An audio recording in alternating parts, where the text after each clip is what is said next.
Well, good morning and happy Monday. Welcome to Coffee and Conversations with BSBA.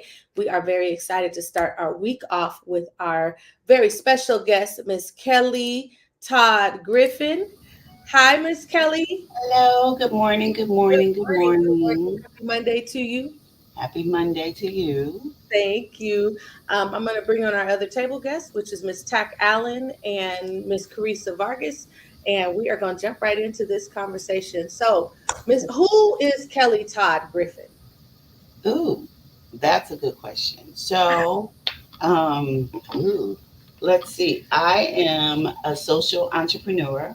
I have spent 20 plus years in corporate America. I've been serving on boards and doing all kinds of stuff, but my true passion really is impacting the lives of Black women and girls. And I do that through the California Black Women Collective Empowerment Institute, which goal is to improve the lives of Black women and girls in California. And I'm a Wow. mom And of you're a mom. Okay. How many kids do you have? boys, of Two two boys. boys, 30 and 21. Why do you look 30 though? I know. Let me tell you. Let me tell you. Yes. I thought you were about to give us a secret, some sort of Right. details Yeah. to us. Listen, I tell my obviously my genes, right? You get good genes, and then I can't say I'm the healthiest person, so I can't say like, oh, I go and I drink water and I eat healthy. None of that. I'm a breaditarian, but one thing I do not do is I do not drink alcohol, and I think I'm the only one of my friends that do not that just refrains from alcohol, and so I think that adds a lot to where I don't have the same kind of things that you'll see. I have other things because we black. And when we black, that means we got all kinds of stress induced types of illnesses and things. But other than that, nope, don't drink, don't do anything. Keeping, hope alive. That's the other thing. It's always keeping hope alive. So I tell my friends, I'm like, yeah, you got coping mechanisms because I don't drink either. Mm-hmm. I'm like, Mm-hmm. I got to deal with life. So let me have this moment. Let me throw this temper tantrum. I'll be Okay. back in a minute. I'm going to be back, but just Okay. give me this chance to throw this temper tantrum and get Okay. over it. Right, right. That's it. That's it. That's it. And we're both Scorpios. Yes. So that, is probably, we don't let a lot of stuff stay in. If you come our way, we come in your way back. So I think that plays a big part of it too. Like, oh, stress doesn't stay in my space. No, not at all. So tell me about this Black Women's Collective Empowerment Mhm. Institute. What Sure. prompted you to start this, and what are the women that you serve getting out of this? Okay. So we started the kind of the work in 2018 when I lived up in Sacramento, and I've lived everywhere. So I've lived in Sacramento, Oakland, Los Angeles, Inland Empire, Orange County. So I've pretty much, gone up and down the state except for Central Valley. Um, but I actually, worked in healthcare, and my job, I did community engagement in 31 counties in California. And one of the things I recognize is that Black women, we are always showing up by ourselves. Either we go into the workplace, we're the only, we go into conferences. I remember going to healthcare conferences for Medi-Cal, and I would be like one of three Black people in there. And so I wanted to create something where Black women had like a safe space. And so at first it started very simple as I started having quarterly gatherings at my house.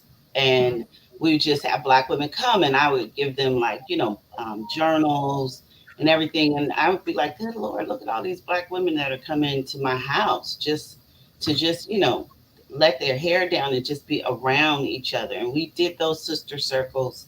And then I said, okay, well, let's do a conference. And I approached Sierra Health, and Kendra was there at the time, and chat and said, hey, we want to do this conference, State of Black Women in California. Can we use, Sierra Health? And And they were like, absolutely. And then if you want, we'll underwrite it. And so we started meeting, and it was a lot of sisters in Sacramento that kind of came, Sandra Mhm. Poole, Kendra.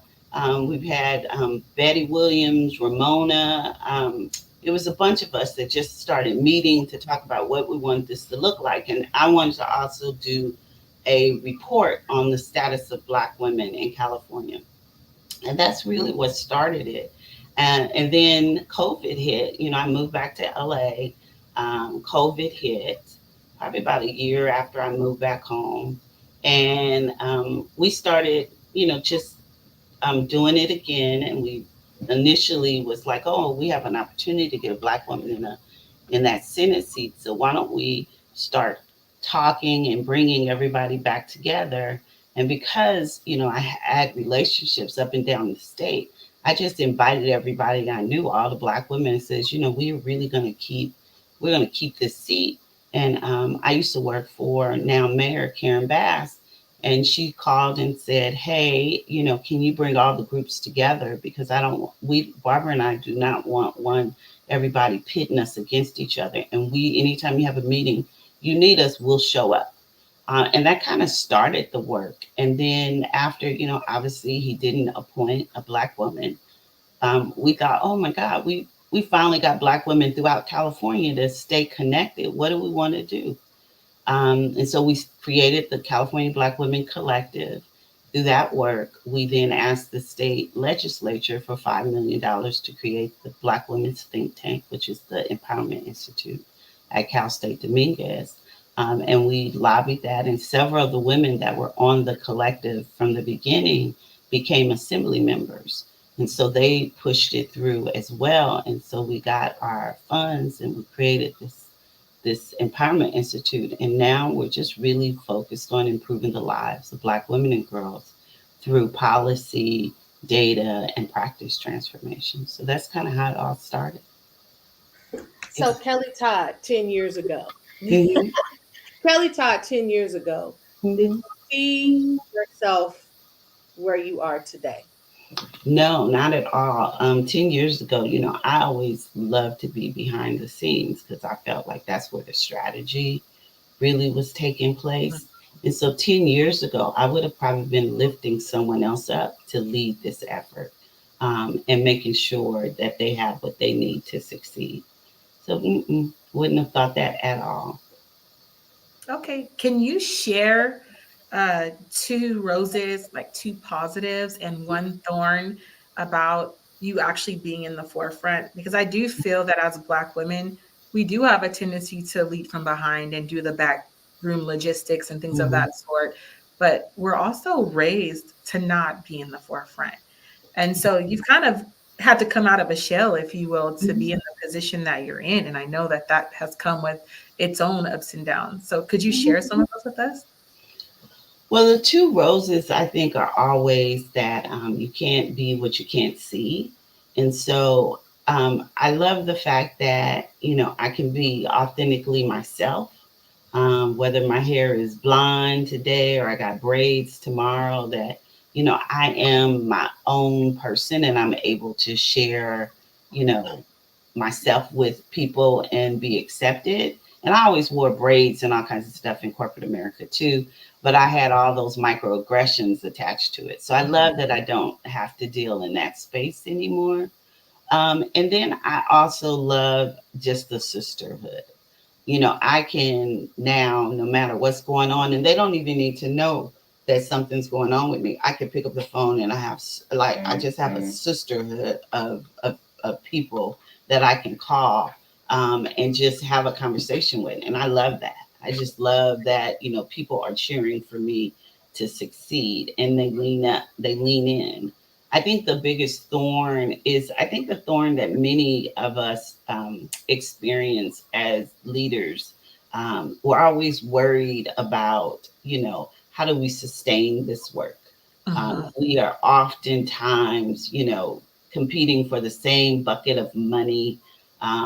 We're oftentimes, this someone is deeming one group better than another group to work with, And I think one of the things that we have to understand is that together we are so much stronger. If we are a hand, if we clutch ourselves together, we're a fist and we can knock through anything. And so that's the biggest thorn, is just helping us understand we shouldn't compete.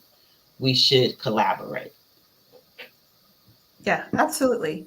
I think Selena and I just had this conversation the other day about all of the loaves of bread and different brands of bread in the grocery store. And so the conclusion was that clearly there's a market, for everyone on every corner, because the way one organization does something might not be the same way the other organization does something, and they appeal differently to individuals. Mhm. I did have an opportunity to enter one of your cohorts in Dominguez Hills this year, and I think that the vibe was just completely fantastic. What are some of your thoughts surrounding mental health for women in leadership, especially as they go out to start doing work on more local and statewide levels? Yeah, I think all of us journey differently around our mental health. Like I like to shop. Like, I just like that peaceful time to shop, like by myself. Um, but, I think one thing we just have to recognize is that we do need to do something around our mental health.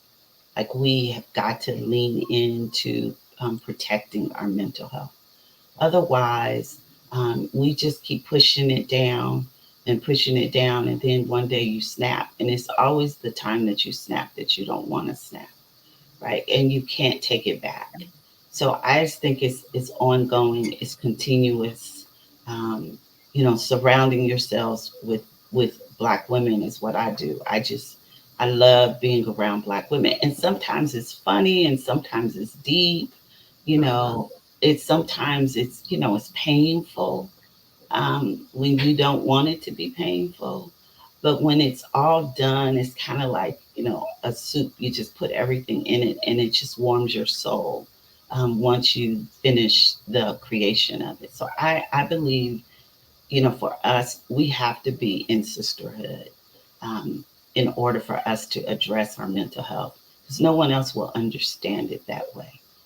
And I am an advocate of going to get mental health support. So I always say it's a touch up. So every so often I'm like, Mhm. "Ooh, I need a touch up. Let me go talk to somebody." Some people use faith. I am a believer. I believe that God put me in the place where He put me, so I don't believe He wants me to fail. So I just keep taking one step at a time, but I do stay in sisterhood at all times. I love that. I love that. I've never heard anybody quite put it that way. Stay in sisterhood. I think I'm gonna Hmm. make that a ticker. Um, so I want to know, when you think about your journey to this point, what were the biggest lessons that you learned? um, that everybody can't be perfect. I think Mm. I grew up. My family is really, my grandfather was a pastor. My grandmother was a first lady, and there was this desire to be perfect. Everybody had to be perfect. Um, and so when I think of, how do I show up in the world, I'm okay now to be imperfect. But taking the journey was the stress that it put on me to be perfect. Uh, Mhm. was probably more overwhelming. And even for my children, I wanted to be the perfect mother. I wanted to be, the perfect employee. I wanted to be, the perfect friend. And then I would be disappointed in myself when I fell short of that perfection. And now I understand that, trying to be perfect can get in the way of progress. So I'm trying to really make sure that I'm not trying to create this nonprofit that's perfect, but that Mhm. this is a nonprofit that has progress to its mission, vision, and it stills and works through its values. I love that. My dad used to say perfection is procrastination in another tongue. I Right, didn't get that until I got a little bit older and I was right, kind of right, obsessed right. over things. Yeah.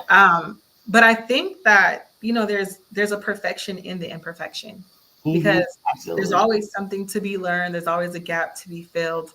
And I feel like that's incredible that you can see it from that lens at this point.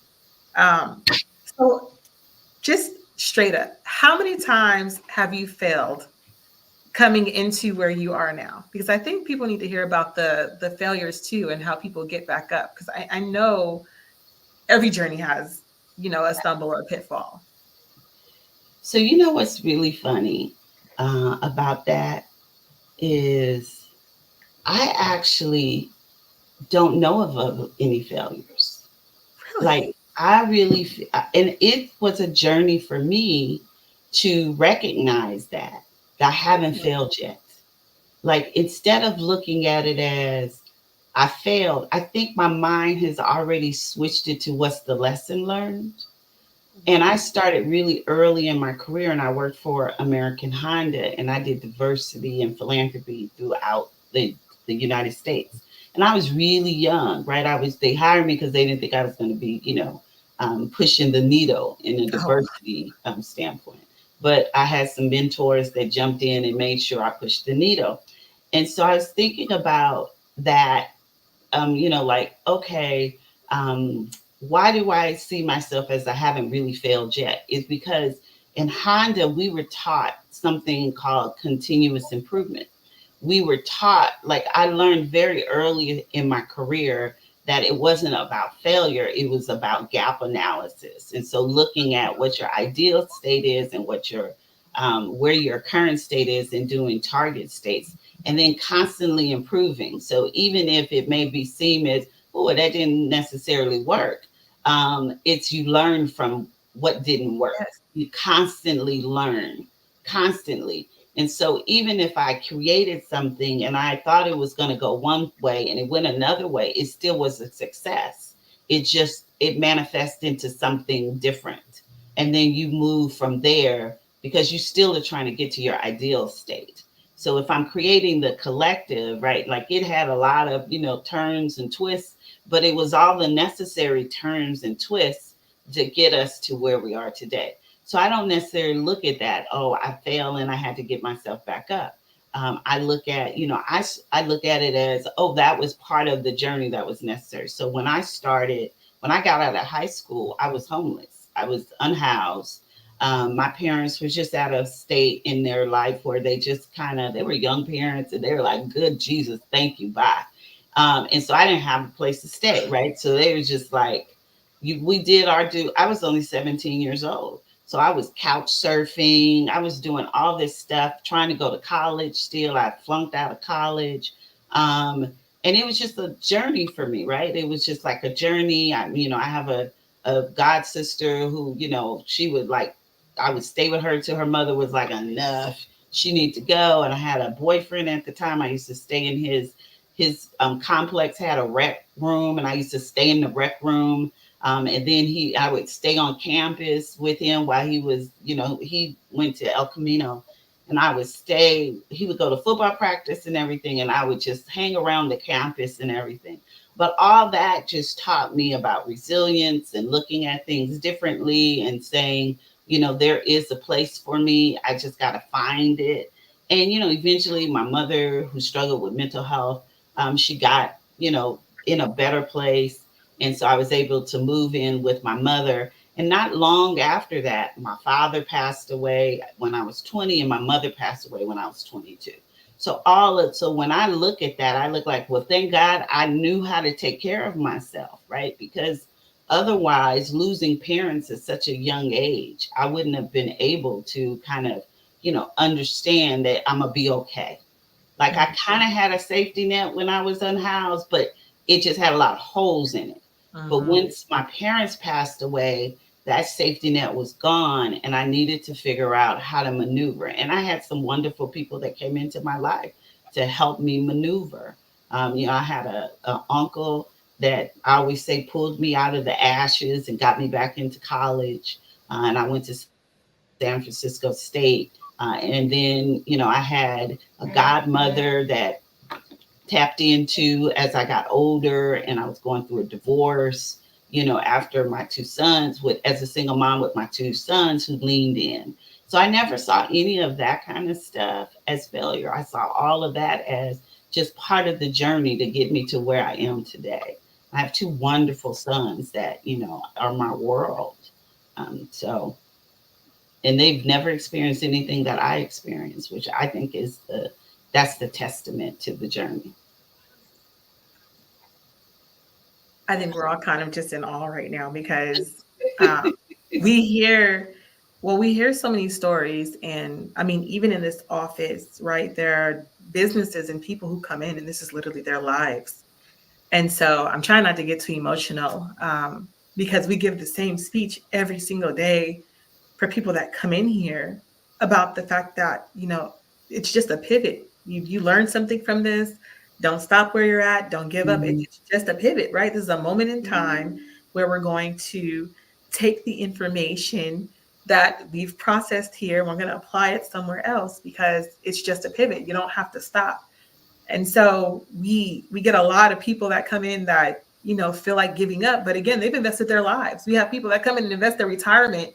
They come out of retirement, invest their retirement. And then Right. they're like, oh, it's too hard. Well, no, you're too far in now. Come on. Come on and do this.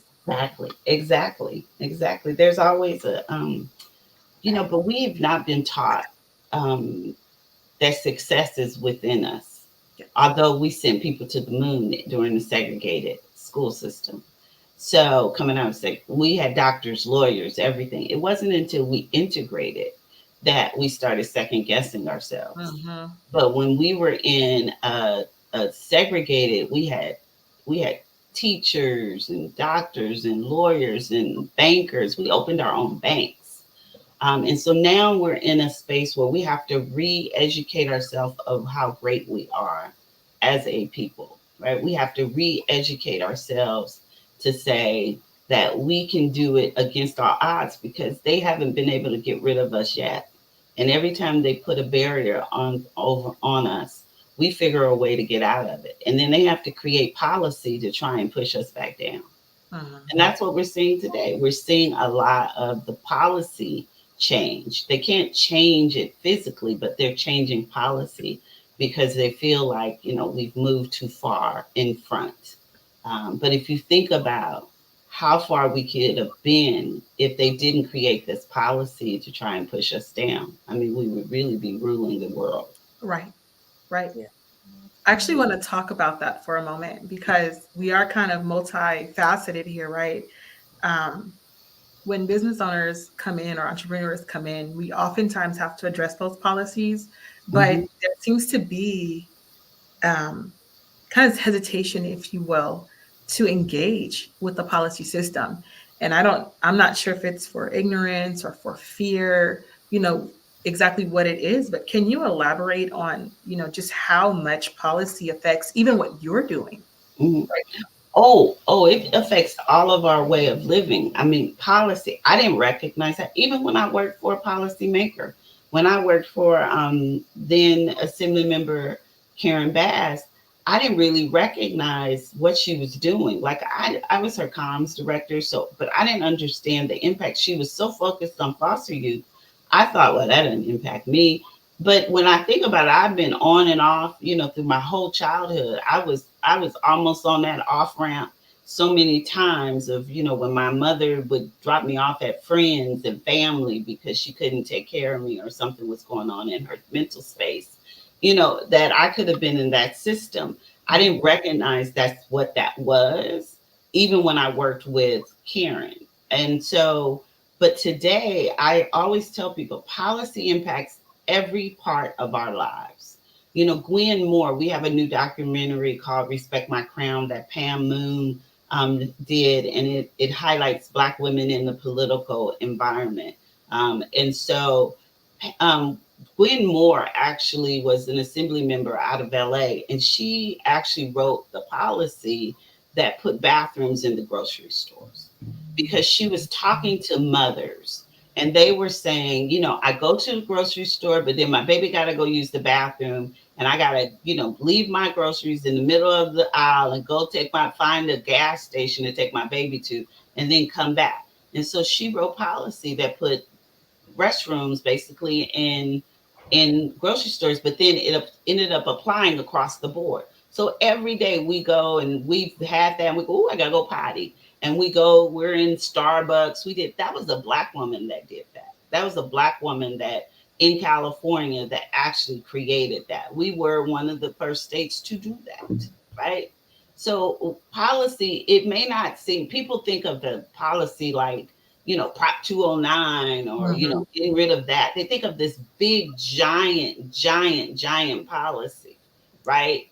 But it isn't. It's the little things that impact our lives. It's at the local level. Well, do you have stop signs? Are your lights being fixed? Potholes, all of that, how we draw down our money from the federal government to the state to the local municipalities. We look at the criminal justice reform policies, 3 strikes, what that did to our families, the policies that were created when Ronald Reagan was in and he decided there was something called welfare queens. And how, you couldn't do all these things. The woman couldn't be, the movie Claudine is like a perfect example of what was happening at that time, because here was a woman who had children who was trying to date men, and the social worker would come in and look through her house and decide whether or not she was taking care of her children, and was there a man in the house, and he was taking stuff from the garbage, fixing it and giving it to her, and they had to hide that stuff. So this was secondhand discarded stuff. That was what the social work services used to do, but that was all in policy. What gave them the authority was policy. Said that this is for someone to get some kind of public assistance, they couldn't have A, B, C, or D. And that A, B, C, or D really added up to, they couldn't have, if they were a woman, they couldn't have a man in their home. And so that destroyed our families. The crack cocaine epidemic, and when they put the 3 strikes, destroyed our families, and it destroyed our community. So today it's not shocking that 67% of our households are headed by single Black mothers, right? That 80% of our households are the breadwinners are Black women. That's not shocking, because policy from 30 years ago really plays a part to where we are today in our current state. So we just have to understand that. And then we have to lean in and say, particularly as a business, if your voice isn't at that table when they're talking about, what businesses can and cannot do, and we saw that particularly during COVID, you will lose, because the folks who are at the table are going to make sure it benefits them. Absolutely. And that is the perk of being at the table, is that you can give feedback and influence that actually benefits the community and your business specifically.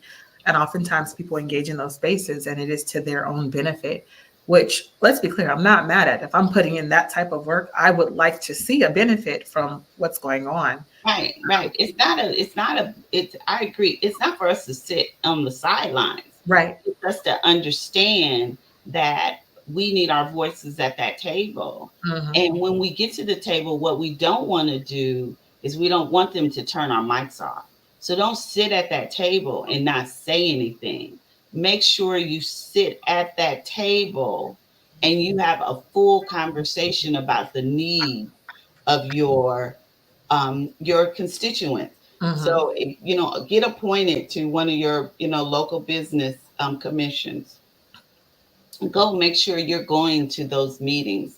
Join, BSBA, because those are the organizations that are advocating on people's behalf collectively. And the more that members you have, the louder your voice becomes, right? The more you could say, we're speaking on behalf of a Black business, Black small businesses. Because oftentimes, we look at some of the chambers and they'll have like the Verizons and they'll have all these big, large corporations. And the small business gets missed a lot. And so when you know that you can do things that's going to really move the needle, advocating has to be part of that. Advocating just has to be part of Yes. that. Yes. And so to that end, we are also responsible for when we fail to bring our voices to the table as well. And so there is this big need to kind of change that rhetoric that says they decided. No, we decided when we didn't show up. A no vote is a vote. Yep, no vote is absolutely a vote. So Mm-hmm. I definitely appreciate you giving some insight to that. I feel like we needed an hour for you, Miss Kellie. We Right. definitely needed an hour for you because you just have so much great information and such an amazing experience. And I think anyone who hears your story will be impacted by that and very encouraged, if I'm being honest. When I first met you, you encouraged me in a way that I'm not even sure you realize that really impacted the way that I looked at myself in leadership, because again, leading from behind was just the comfortable thing to do. Right. And sometimes we want to be uncomfortable. But we thank you so much for your Thank time. you We're guys. going to snatch you over here one more time. I'm going to have to do a special on Miss Kellie That's so for sweet. sure, because you're so fantastic. Thank you so much. Get me up early in the morning. We might have to make an afternoon concession, Right. maybe a lunch and learn or something, not a Right.